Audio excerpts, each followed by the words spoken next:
qué venía esa absurda conversación con el agente González? No lo sé, pero ¿cuántas veces un agente ha encontrado un hombre, un cadáver que al final resultaba que estaba muerto?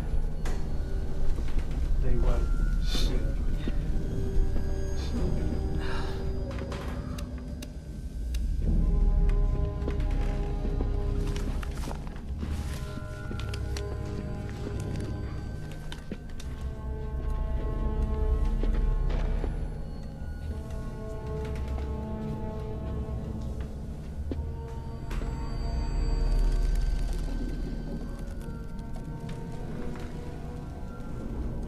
Podríamos llamar al libro Guinness. Creo que tenemos un récord.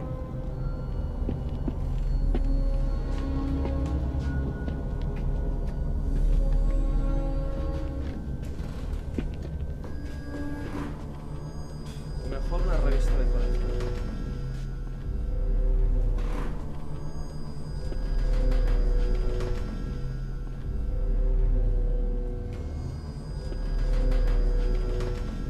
¿Quién dice que esto no es un asesinato?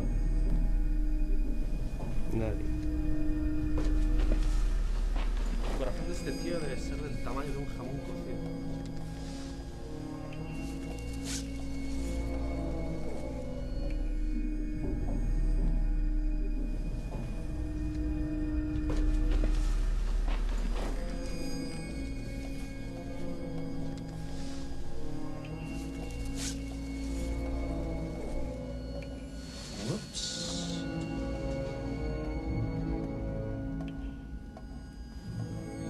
¿Qué te parece esto?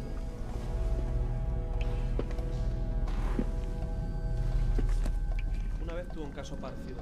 Un tío apareció muerto en su celda con un cuchillo clavado en la espalda. ¿Asesinato o no?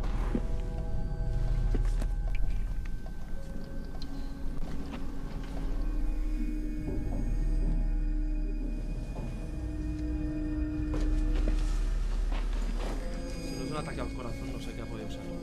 Quiere callar.